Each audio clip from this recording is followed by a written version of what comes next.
Assalamualaikum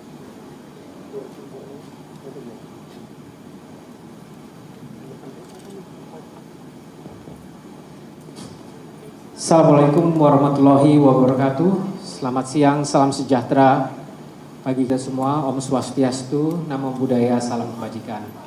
Selamat siang kami aturkan pada rekan-rekan media dimanapun rekan-rekan berada. Selamat datang, terima kasih sudah berkesempatan hadir dalam konferensi pers mengenai kesiapan penyelenggaraan MotoGP 2022 seri Pertamina Grand Prix of Indonesia.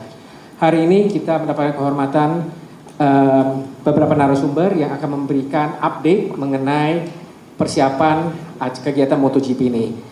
Ya, secara fisik hadir di Kementerian BUMN saat ini adalah Bapak Menteri BUMN sendiri, Bapak Erick Thohir, Wakil Menteri BUMN 2 Bapak Kartika Wirjoatmojo, dan Direktur Utama Injernie Bapak Doni Oskaria.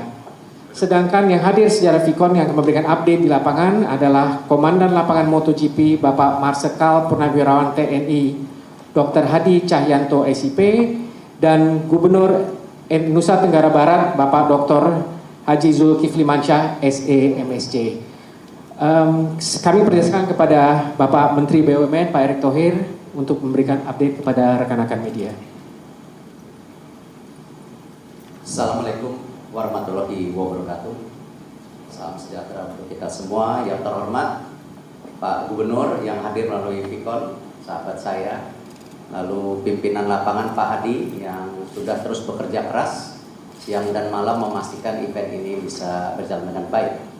Dan tentu saya didampingin Pak Wamen saya, Pak Tiko, yang memang sudah beberapa kali saya tugaskan untuk memastikan sinergisitas daripada BUMN untuk event-event besar seperti G20 dan hari ini tentu Mandalika bisa berjalan dengan maksimal. Dan Pak Doni Oskaria sebagai holding daripada Injernie, yaitu holding company dari grup pariwisata dan pendukung daripada BUMN. Tentu alhamdulillah kenapa hari ini kita ada press conference untuk mengucapkan apresiasi yang luar biasa atas animo masyarakat, di mana tiket daripada MotoGP ya untuk yang utama bisa terjual habis. Tentu ini animo karena tentu ada yang individu, ada yang komunitas, dan tentu ada yang korporasi.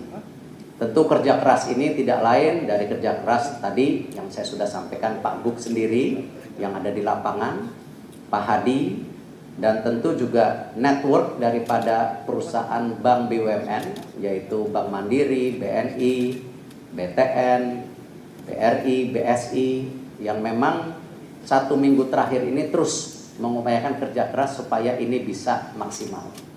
Dan tapi tentu jangan takut ya, karena informasi yang terakhir dari tentu panitia yang terus berkoordinasi dengan Dorna sangat mengapresiasi sehingga Dorna juga membuka stand tambahan, itu grandstand untuk fansnya Marc Marquez dan juga Maverick Vinales sejumlah 500 tiket lagi, dan saya yakin ini sold out juga. Tentu untuk tiket hari pertama dan kedua ya dan latihan sebagai bagian kualifikasi kita masih terus mendorong penjualan. Nah, karena itu saya terus berusaha bersama tentu para panitia, Pak Luhut, Pak Sandi Uno untuk memastikan event ini berjalan dengan baik. Yang terakhir saya juga ingin menyampaikan alhamdulillah nanti tanggal 16 Maret Bapak Presiden akan menerima juga rombongan dari para pembalap MotoGP yang berkenan hadir ke Jakarta yang nama-namanya sangat besar, cuman saya coba sebutkan yang tentu memang fansnya banyak di Indonesia saja, yaitu ada Marc Marquez nanti datang tanggal 16 Maret ini, lalu Maverick Vinales, John Mir, Andrea Dovizioso, dan tentu Francesco Bagnaia. Ini yang lainnya ada 12 lagi nanti. Nah, mudah-mudahan ini juga menjadi hal yang bagus dalam membangun persepsi Indonesia pada dunia, bahwa kita tentu terus menggalakkan event-event dunia yang ada di Indonesia. Nanti Pak Tiko silakan tambahkan dengan sinergisitas yang dilakukan BUMN.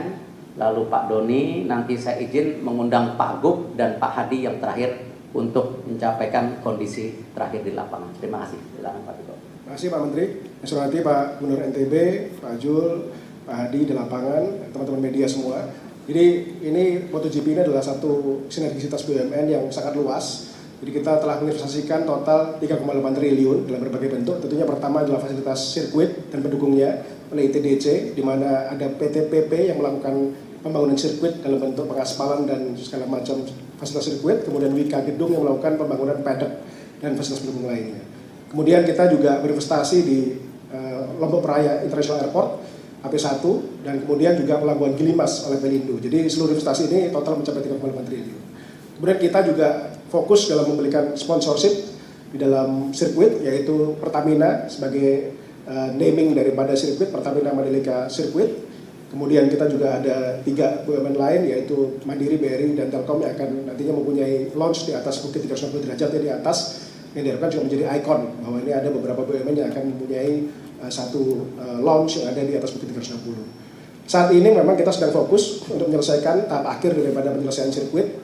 Kalau rekan-rekan lihat di YouTube banyak yang posting itu bahwa grandstand sekarang mungkin sudah 80% selesai, termasuk yang satu gedung baru untuk VIP Deluxe ya. Kemudian pengaspalan ulang sudah dimulai 2 hari ini mencapai 60%. Kita harapkan tanggal 8 pengaspalan ulang selesai dan diharapkan sesuai dengan standar yang ditetapkan oleh tim dan Dorna. Demikian Pak Menteri. Terima kasih. Pak Doni. Terima kasih Pak Menteri, Pak Wamen, Pak Tiko yang saya hormati, kemudian Pak Gubernur, Pak Hadi. Sebagaimana tadi disampaikan oleh Pak Menteri, tentu saja kami dari panitia merasa bersyukur dan berterima kasih kepada masyarakat Indonesia dan juga kepada komunitas-komunitas yang mendukung acara ini sehingga tiket kita di hari Minggu sudah terjual habis, tetapi untuk yang hari Jumat dan Sabtu teman-teman masih bisa membeli tentunya.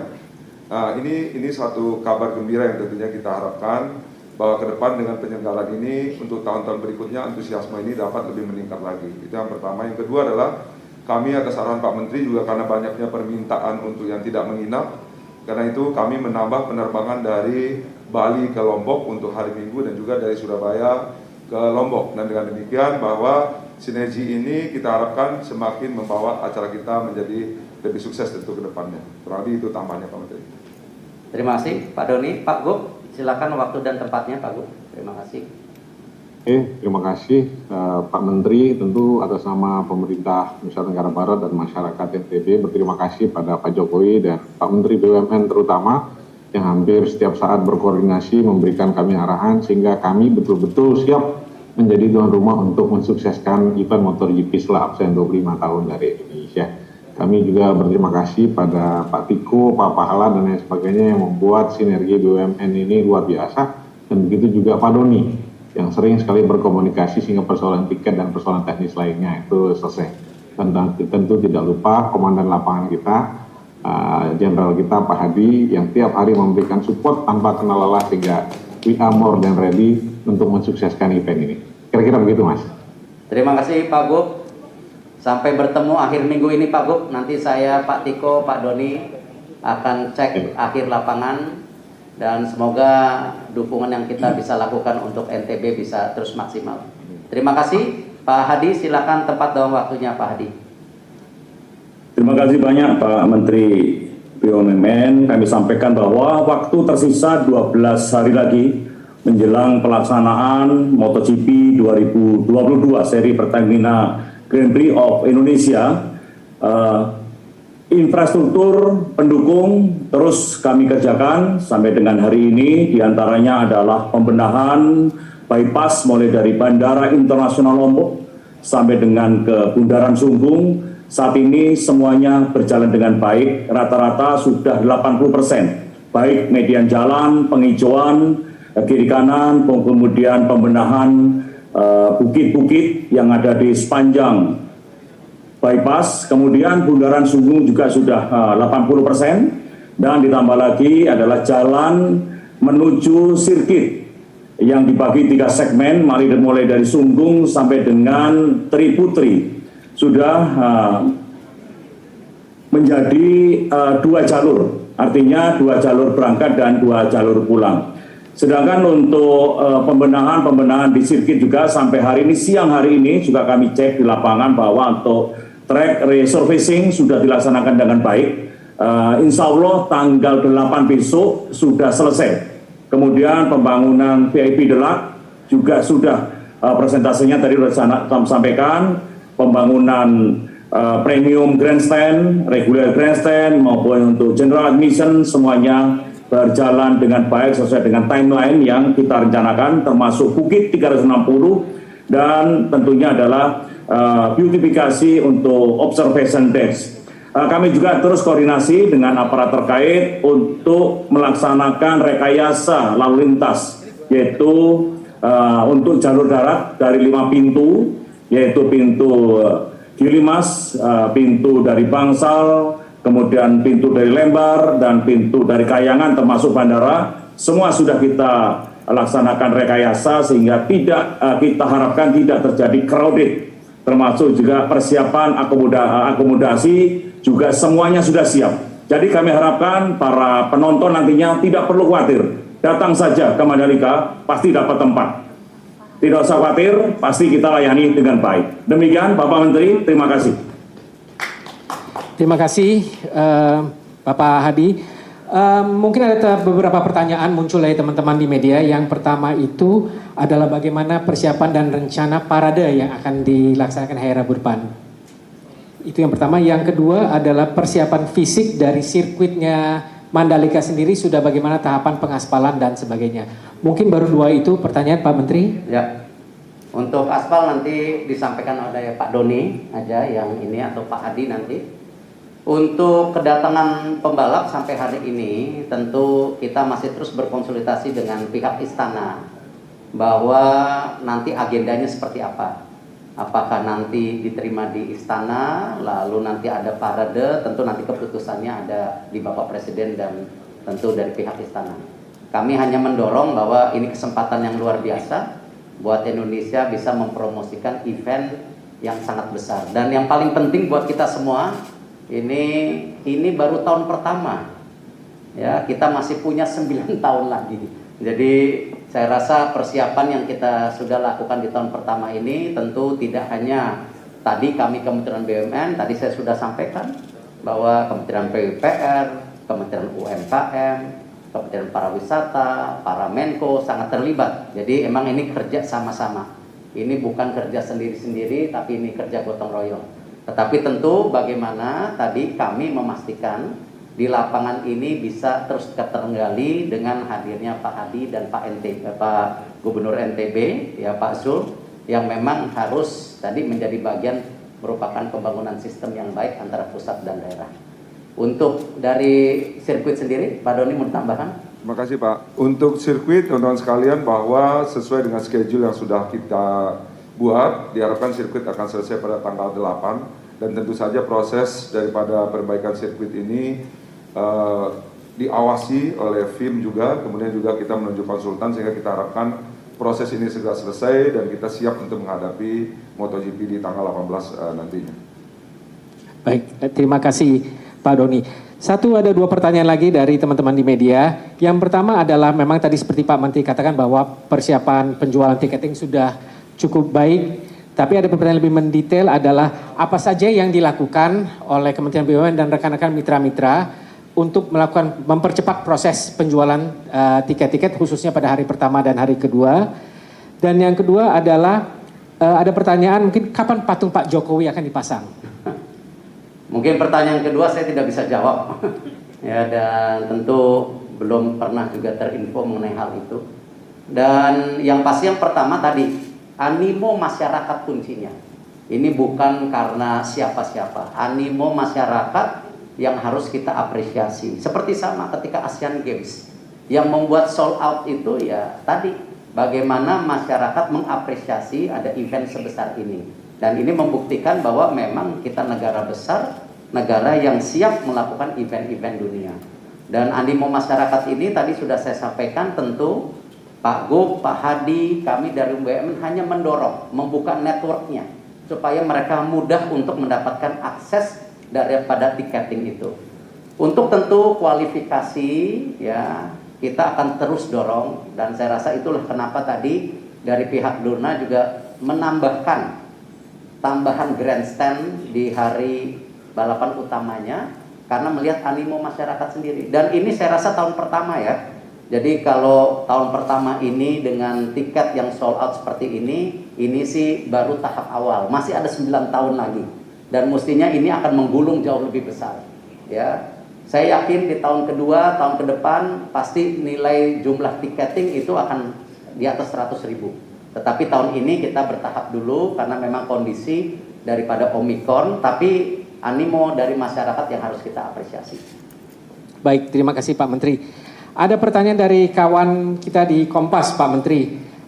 Apakah makna penting bagi MotoGP secara luas bagi Indonesia dalam konteks bagi bangsa Indonesia sendiri, dan komitmen 10 tahun penyelenggaraan, apakah bagaimana komitmen pemerintah selama melihat 9 atau 10 tahun ke depan, Pak Menteri? Ya, tentu kita akan lihat bahwa Mandalika ini di Provinsi NTB, nanti Pak Gub silahkan tambahkan, ini memang 5 tujuan destinasi wisata yang sudah dibangun oleh pemerintah. Dan ini tentu masing-masing destinasi punya keunikan. Nah, disitulah kenapa di Mandalika salah satu keunikannya ini menjadi yang namanya penyelenggaraan MotoGP. Berbeda dengan ada di provinsi lainnya. Dan tentu kalau kami dari Kementerian BUMN dan tentu dari pihak korporasi melihat kenapa juga MotoGP ada di Indonesia, kita mesti lihat bahwa ekonomi kita ini terus tumbuh. Ya, sampai 2045 akan terus tumbuh. Apalagi generasi muda Indonesia ini sekarang sudah merupakan mayoritas penduduknya. Jadi kita bisa lihat bagaimana pertumbuhan daripada tadi industri motor di Indonesia akan terus berkembang. Dan inilah menjadi win-win atau menang-menangan untuk kita dan pihak penyelenggara dari Dorna sendiri. Nah, karena itu kita sekarang terus mendorong juga yang namanya bersama Kementerian Investasi membuka investasi sebesar-besarnya dari luar negeri untuk pembukaan lapangan kerja, terutama untuk di industri otomotif. Dan kita juga melihat daripada perkembangan otomotif ini ke depan nanti ada 2. Ada yang tetap seperti hari ini, tapi ada yang juga EV battery. Nah, inilah kenapa juga kesempatan ini tidak kita main-mainkan juga. Yang terakhir juga kembali brand positioning. Indonesia saya rasa negara yang sangat besar dan punya merek besar. Tetapi selama ini promonya masih kurang. Nah, promo yang tercepat tidak lain ya tentu dengan event olahraga seperti ketika kita melakukan Asian Games, semua dunia tahu, oh ada Asian Games di Indonesia. Nah, sama juga dengan adanya MotoGP ini selama 10 tahun dengan total daripada siaran hampir mencakup 1/3 penduduk dunia, ini adalah hal promo yang luar biasa, yang saya rasa secara rating juga bisa dipertanggungjawabkan gitu. Mungkin kita berikan waktu kepada Pak Gub yang memang ahlinya NTB. Silakan Pak Gub. Terima kasih Pak Menteri. Ini pertanyaan menurut kami sangat menggembirakan ya, karena bagaimanapun secara tidak langsung Pak Jokowi dan Pak Menteri ingin mengajarkan kami bagaimana cara mempromosikan daerah secara lebih efektif. Selama ini kami mempromosikan daerah itu dengan biaya yang sangat mahal, tapi memang positioning maupun cakupannya atau jangkauannya sangat terbatas. Dengan MotoGP seperti ini, saya kira Mandalika dikenal di hampir seluruh dunia sekarang. Bahkan kemarin ketika ada acara di Qatar, nama Mandalika diucapkan oleh penyiar tidak kurang dari 30 kali. Jadi Mandalika menjadi global brand. Oleh karena itu Pak Erik, Pak Menteri, kami juga informasikan ini membuka akses atau positioning NTB di pertanyaan sebagai sportainment. Jadi destinasi yang memungkinkan event internasional olahraga dilakukan di sini. Bahkan kita dapat konfirmasi 24 sampai 26 Juni kalau di Lombok ada MotoGP, di Pulau Sumbawanya akan ada MXGP untuk motocross-nya. Jadi betul-betul membuka cara baru kami mempromosikan daerah kami dan cara paling efektif mendatangkan pengunjung ke tempat kami. Gitu kira-kira Pak Menteri. Baik, terima kasih. Ada satu pertanyaan mungkin sangat penting yang mungkin banyak ditanyakan juga oleh masyarakat adalah bagaimana protokol kesehatan yang akan diterapkan dengan adanya berbagai aktivitas selama acara kegiatan berlangsung, Pak Menteri. Kita persilakan Pak Hadi yang menjawab sesuai dengan tupoksinya. Silakan Pak Hadi. Terima kasih banyak Pak Menteri. Untuk protokol kesehatan sesuai dengan surat edaran nomor 9 tahun 2022 bahwa untuk PPLN akan kita laksanakan sesuai dengan prosedur. Kemarin ada melaksanakan travel bubble, namun untuk karantina sendiri sudah ada ketentuannya adalah selama 3 hari. Untuk kedatangan PPLN menggunakan 3 checkpoint yaitu Jakarta, Bali, dan langsung ke Lombok. Sedangkan untuk penonton dari dalam negeri sendiri, PPDN yang kita terapkan PPDN, mereka tentunya sebelum berangkat ke Lombok sudah harus memiliki 2 kali melaksanakan suntikan atau 2 dosis 1 dan dosis 2. Ini berlaku kalau kita melakukan penerbangan dengan pesawat terbang menuju ke destinasi yang ditentukan. Tentunya hal ini yang akan kita gunakan, mereka datang ke Lombok, sudah melaksanakan suntik vaksinasi 2 kali, dan termasuk PCR dan dinyatakan negatif. Demikian juga untuk masyarakat lokal juga akan melakukan hal yang sama, yaitu sudah melaksanakan vaksinasi dosis 1 maupun dosis 2. Mereka yang akan bisa langsung menonton, karena kita sesuai dengan laporan terakhir bahwa kasus yang terjadi di Nusa Tenggara Barat itu yang paling sedikit, nomor 3 paling bawah. Sehingga hal inilah yang akan kita terapkan, tidak menyulitkan para penonton untuk bisa nonton di Mandalika. Semuanya sudah kita atur sesuai dengan surat edaran yang diterbitkan oleh BNPB. Demikian Pak Menteri. Terima kasih sekali Pak Hadi. Satu pertanyaan terakhir dari rekan-rekan dari TV One adalah bagaimana masyarakat dapat mengakses tiket-tiket yang masih tersedia, karena informasi bagi mereka, mungkin mereka ingin sangat seperti tadi Pak Menteri katakan, sangat antusias untuk mendapatkan tiket, dan bagaimana khususnya untuk warga lokal mendapatkan tiket. Mungkin Pak Doni bisa membantu menjawab. Terima kasih Pak. Jadi sebagaimana tadi disampaikan, khusus untuk yang hari Minggu tiketnya memang sudah sold out, tetapi masih ada 1.000 tiket tadi disampaikan juga oleh Pak Menteri untuk fansnya Maverick Vinales dan juga Marc Marquez. Ini kita sediakan 500. Tetapi untuk yang hari Jumat dan Sabtu itu masih tersedia di seluruh channel penjualan yang bekerja sama dengan kita. Terutama sekali bisa diakses ke tempat-tempat penjualan tiket, diantaranya ada tiket apa saja, tiket.com, Explorin, dan lain-lain. Dan juga perlu saya sampaikan mengenai hari Jumat dan Sabtu, ini memang sebagaimana MotoGP di seluruh dunia, ini yang hari pertama dan kedua ini adalah tahapan untuk melakukan kualifikasi dan tes. Ini umumnya memang penontonnya jauh berbeda dengan yang hari terakhir. Karena itu, jadi kalau teman-teman yang masih tersedia adalah yang di hari Jumat dan Sabtu. Khusus untuk Minggu memang sudah sold out. Makanya kita harapkan semakin cepat untuk membeli yang tersisa 1.000 yang masih tersisa di seluruh channel penjualan kita. Baik, terima kasih Bapak Doni. Mengingat waktu yang sudah cukup karena kesibukan Pak Menteri yang masih berlanjut, saya mengucapkan dan teman-teman dari media mengucapkan banyak terima kasih atas keterangan dan informasi yang diberikan oleh Pak Menteri BUMN, Pak Wamen, Pak Doni, Pak Hadi, dan Pak Gubernur. Mudah-mudahan informasi yang disampaikan bisa bermanfaat untuk disampaikan kepada masyarakat luas, khususnya masalah tiket, karena kembali seperti Pak Menteri katakan tadi, antusias masyarakat sangat-sangat besar sekali, dan keinginan untuk menonton MotoGP pertama di Indonesia itu sangat besar, dan semoga kita doakan akan sukses, dan saya yakin pasti akan sukses juga insya Allah. Sekali lagi terima kasih Pak Menteri, Pak Wamen, Pak Dirut, Pak Hadi, dan Pak Gubernur. Demikian press conference hari ini. Assalamualaikum warahmatullahi wabarakatuh. Waalaikumsalam. Pak Gub, Pak Hadi, terima kasih. Sampai bertemu. Terima kasih. Sama-sama.